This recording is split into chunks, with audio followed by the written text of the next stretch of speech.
Hey, what's up guys, it's DarkArmedDuelist and today doing an Orcust deck profile. So I'm really excited to do this for you guys because we finally got Orcust Harpar back to 1 on the most recent ban list. And we can finally go full combo again, which is so exciting. So without further ado, don't forget to like, comment, subscribe, hit the bell there so you can become part of the notification squad, and definitely check out the Patreon down in the description below for all those awesome rewards. Like in your name, description, every single video, getting assigned cards in the mail, and even getting to request a deck profile every single month to your Patreon. So without further ado, let's get straight on into this.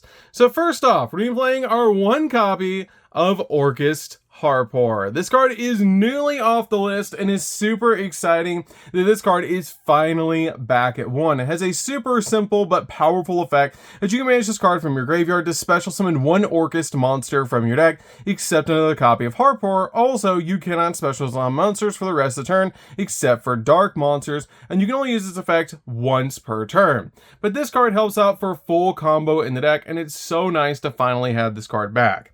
We then play 3 copies of Girsu. Girsu is the best normal summon in the entire deck, because this card has the ability, if this card is normal or special summon, you can send an Orcust or World Legacy card from your deck to the graveyard. Then if there are 2 more other cards in this card's column, treat this card as a tuner, and if you control no other monsters, you can special summon a World Legacy token to both players' fields and defense position, which is a pretty cool ability.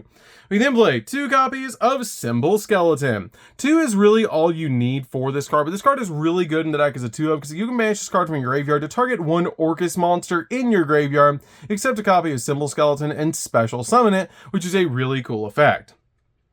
We then play 2 copies of Orcust Nightmare. Nightmare is definitely a 2-of in the build. This card is amazing in the deck. I don't want to play 3 because I feel like it bricks at 3, but it's really good as a 2-of in the build. This card has a pretty cool ability, cannot be destroyed by battle with a link monster, and you can manage this card from your graveyard to target a face-up monster on the field, but you cannot special summon monsters except for dark for the rest of the turn. Then you get to send a dark machine monster from your deck to the graveyard, except another copy of this card, and if you do, the targeted monster gains attack equal to its level of the monster sent to the graveyard times 100, which can be a really cool ability. We then play a single copy of World Legacy World Wand. World Legacy World Wand is definitely a 1-of in the build, but I don't feel like in like your copy of Orcust Nightmare that you need more than like a single copy of this card, maybe 2, but I feel like 1 is totally fine for this build. It has the ability to manage this card from the graveyard and target one of your banished Orcust monsters and special summon it, which is a really good effect to be able to use this card to revive back cards like Harpar back from being banished, so you can get them back in the graveyard and use them again later. We then play the Horus package in the deck, which is going to be 3 copies of Imseti. Imseti is so good in the deck because it is a dark monster. It's a 3000 attack point monster, and it's super helpful to put out on your side of the field, because it's super easy to summon, because all of your different Horus monsters share a common ability that if you control King Sarcophagus, you can special summon them from the graveyard, but this card actually searches out your copy of King Sarcophagus, which is amazing and helps out so much. Plus it lets you draw a card. We then play a single copy of Blessings of Horus. Blessings is really good as a 1-of extender in the deck. We play a single copy of Happy. Happy's also really good in the deck because you can special summon it back in the graveyard. And then I'm also choosing to play the 1-of copy of Protection as well. I wanted all 4 names in the deck so you can make as many rank 8s as possible. Plus they're really good for using for link material. The only downside of these cards is that some of them are not dark, like these 3 are not dark. So you kind of have to watch out for that a little bit when you're going through your combo. We then play a Bestial package, which we're going to start off with 3 copies of Lubellion. Lubellion's amazing because you can send this card to the graveyard to search out any of your level 6 Bestials. You contribute a level 6 or higher Dark Dragon to special summon this card from the graveyard, and when it's on your side of the field, you can actually, during the main phase, place a branded continuous spell or trap from your deck face up in your field spell, or face up in the spell and trap card zone, which is great to be able to grab cards like Branded Regained or Branded Beast. We then play a single copy of Magnamut. Magnamut's amazing in the deck as a 1-of because it helps you search out your dragon monsters, plus all of your level 6 Bestials share a common ability that you can target a light or dark monster in either player's graveyard, banish it, and if you do, special summon this card from your hand, and it's a quick effect if your opponent controls a monster. But your copy of Magnamut's unique ability is during the end phase, it lets you search a dragon from your deck to your hand, which which is great to be able to search out cards like Druid's Worm. Druid's Worm is a great card to be able to play in the deck because it's spot removal, and we also play a single copy of Solenier. Solenier is really good to be able to combine with your copy of your Lubellion because it just helps out a lot. We then play a single copy of the full combo card, which is going to be one copy of Armageddonite. You just got to play the one copy of Armageddonite because this card really is full combo. Play a single copy of Dark Grepher. Dark Grepher is also really good in the deck as a one of because this card just helps out so much in the deck because it's also full combo. And then we play 3 copies of Ash Blossom. Ash Blossom is a definite 3 of just to stop the opponent from touching the deck, and it's a really powerful hand trap. So that's it for the monsters, guys. Let's get into the spells.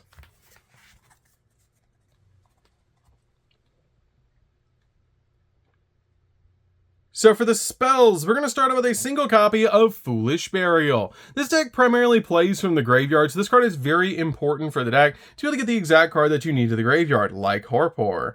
We then play a single copy of Rhoda. Rhoda is really good as a 1-of in the deck because it does search out our warrior monsters like Armageddonite, which is pretty much full combo. We then play a single copy of Called by the Grave. Called by the Grave is just really good in the deck overall, just to stop your opponent from basically hand trapping you while you're going in for all of your plays. We play a single copy of Branded Regain. Branded Regain works really well with our Bestial cards, which is why we play this card as 1-of. Plus, this card is just insane. I absolutely love this card in the build because it's just so good that if a light or dark monster is banished, except during the damage step, you can target one of those monsters and place that card on the bottom of the deck, and if you do, draw a card, which can be really powerful for us in this build. We then play a single copy of Orchestrated Babel. Babel is insane. This card is so good, but you only need a single copy. It basically makes all of your Orcust monsters quick effects, which is just super cool to be able to do. And also during your main phase, if this card's in the graveyard, except the turn it was sent there, you can actually send a card from your hand to the grave to add this card back to your hand, which is a really cool effect. We then play 2 copies of Return. Return is really good because this card is basically a draw card. It lets you send an Orcust or World Legacy monster from your hand or face from field to grave to draw 2 cards. We then play 2 copies of King Sarcophagus. You can play 3 if you want to over the copy of Protection, but this card is just really good in the deck to be able to use with your copy of Imseti, and with Imseti at 3 in the deck, you're already playing like 5 copies of this card, so I just chose to play 2 in the build instead. You can bump it up to 3 by dropping the copy of the Horus Protection card, but this card is just really good because it basically makes it so you can special summon out your Horus cards to your side of the field, and up to 4 times per turn you can send a card from your hand to the graveyard to be able to send a Horus monster from your deck to the grave to be able to fill the graveyard up so you can constantly be bringing back your Horus cards. So that's it for the spells, guys. Let's get into the traps.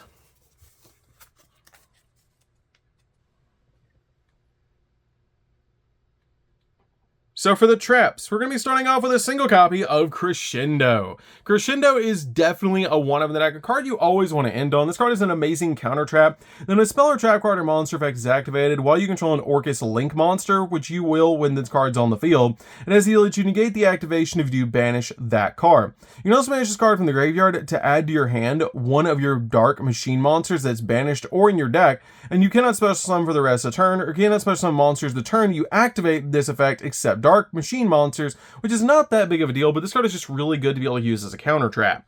We then play a single copy of Branded Beast. This card is great to be able to pop cards on the field, which is why I play this card as a 1-of in the build. It works really well with their copy of Lubellion, because you can use your copy of Solenier to send Regain to the graveyard, and then use Lubellion to put this card on the field, and then during the end phase, this card will put your copy of Regained on your side of the field, which is amazing. And then finally, for the main deck, we're going to be playing 3 copies of Infinite Impermanence. This card is just amazing in the deck, just to stop your opponent's monster effects and basically lock down entire columns of spells and traps. So that's it for the main deck, guys. Let's get into the extra deck. So for the extra deck, guys, we're going to start off with 2 copies of Galatea. Galatea is definitely a 2-of in the build, and this card is such a good card. And as the ability does require 2 effect monsters, including an Orcust monster, and this link card cannot be destroyed by battle. You can also target one of your banished machine monsters and shuffle it into the deck, and then set an Orcust spell or trap directly from your deck to your side of the field, which is usually going to be your copy of Crescendo. We then play a single copy of Longgear-Su. Longgear-Su is just really good in the deck as a 1-of and helps out a lot with your combos, plus it is a really powerful card. We then play a single copy of Access Code. Access Code is amazing to be able to make in this deck because it comes out absolutely massive and can pop multiple cards on the field. Play a single copy of Nightmare Unicorn to spin stuff. 1 copy of Dark the Dark Charmer because we are playing a lot of dark cards in this deck, so this card is super helpful helpful in the build. We then play a single copy of SP Little Knight. SP Little Knight is really good in this build. You can change it out for Nightmare Phoenix if you want a more budget option, but this card is still really, really good. And if you have it, play it. If you don't, play Nightmare Phoenix over it. But this card is just so good to be able to play in this build because it's a double interaction. We then play a single copy of IP Masquerena. IP is really good to be able to make SP Little Knight or your copy of Nightmare Unicorn during the opponent's turn. We then play 2 copies of Dingirsu. Dingirsu is amazing in this deck because this card has the ability that you can only special summon this card once per turn, but you can also XZ summon this card using an Orcust Link monster you control as material. So you can just put this card on top of our copy of Galatea, which is amazing. And if this card is summoned to your side of the field, you can send a card your opponent controls to the graveyard, which is amazing, or attach one of your banished machine monsters to this card as a material, which is really good. We then play a single copy of number 90. Number 90 is great in the deck because this card is basically just a walking negate. You can change it out for number 38 if you want to, which is an option for you guys for a more budget option than this card. But this card is great for a monster negate where your copy of number 38 is basically a spell negate. We then play a single copy of the Zombie Vampire. We want our cards in the graveyard, so this card helps us do that. And it also brings back a monster from our grave to our side of the field so we can link summon, which is amazing to be able to do. We then play a single copy of Double A Zeus. Double A Zeus is really good as a board wipe. We play a single copy of Typhon because we can make it in just about any deck. And then finally we play a single copy of Chaos Angel. Chaos Angel is so easy to make in this deck. It's a dark and it's amazing to be able to make because if you use dark monsters to make this card, the monster you control cannot be destroyed by battle, which is crazy powerful. This card also spot removes a card off the field when you summon it to your side of the field, and on top of that, you don't even have to use a tuner to make this card. You can just use any 2 light or dark monsters that equal level 10 to make this card. So that's it for the deck, guys. I hope you enjoyed it. I'm so excited that Harpar is back at 1. It's really exciting, and it's going to be a lot of fun to be able to play. It's just such a cool deck. I've loved Orcust ever since it came out. It's actually one of my favorite decks from the World Legacy archetypes, which is just so cool, and I absolutely love that we finally have Harpar back at 1. So that's going to do it for this one, guys. Don't forget to like, comment, subscribe, hit the bell in there so you can become part of the notification squad, and we'll see you guys in the next video. See you later, guys.